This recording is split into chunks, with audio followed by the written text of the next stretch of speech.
Hi friends, welcome to my channel Telangana special. ఇగో ఇంట్లో పెద్ద సొరకాయ ఉండే రౌండ్ది, దాంతో నేను టమాటా వేసి సొరకాయ టమాటా కర్రీ చేస్తున్నా. ఇగో 2 టమాటాలు, ఒక చిన్న ఉల్లిపాయ, 2 పచ్చిమిరపకాయలు, కొంచెం కొత్తిమీర. ఇక స్టవ్ ఆన్ చేసుకున్నా. ఇప్పుడు దీనికి ఒక గిన్నె పెట్టుకుంటాను. ఇక గిన్నె బాగా వేడైంది. ఇప్పుడు దీంట్లో ఆయిల్ వేసుకున్నాను, ఒక 2 చెంచాలు. కొంచెం కసూరి మెంతి వేసుకుందాం. ఇదే కర్రీకి బాగా మంచి టేస్ట్ ఇస్తుంది అన్నమాట. అట్లనే కొంచెం జీలకర్ర కొంచెం చిక్కట్లాడినాక ఉల్లిపాయలు, పచ్చిమిరపకాయలు కూడా వేసుకొని ఒకసారి ఇవన్నీ మంచిగా ఫ్రై అయ్యాక ఇక కొంచెం అల్లం పేస్టు, పసుపు వేసుకుంటున్నాం కొద్దిగా.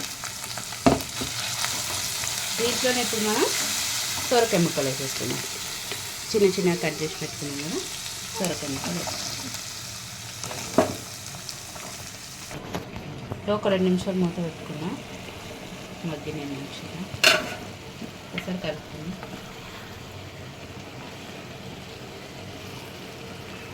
ఇక టమాటాలు వేసేసుకున్నాం, ఒక 2 టమాటాలు. దీంట్లోనే మనం సాల్ట్ వేసుకున్నాం. సాల్ట్ వేసుకుంటే తొందరగా మగ్గుతుంది కదా.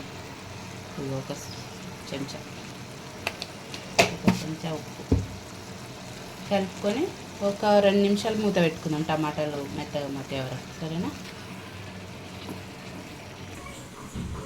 2 నిమిషాలు అయింది. మూత తీసుకుంటాం, మంచిగా మగ్గినాయి కొంచెం. దీంట్లోనే ఒకటే చెంచా కారం, ఎందుకంటే పచ్చిమిర్చి వేసిన వాటి నాటుకాయ ఒక చెంచా కారం అంటే సరే కలుపుకొని కారం మంచిగా ముక్కలు పట్టేలాగా మగ్గనిద్దాం.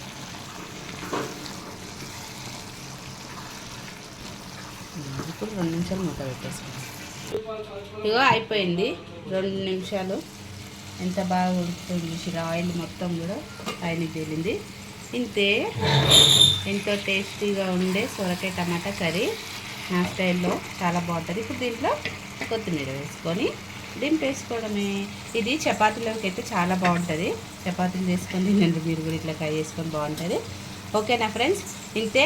అయితే ఇంకోటి ఏంటి అంటే మన ఛానల్ని సబ్స్క్రైబ్ చేసుకోండి, లైక్ చేయండి, షేర్ చేయండి. తెలంగాణ స్పెషల్. ఓకేనా? చూసారు కూడా కర్రీ బాగుందా? Bye friends.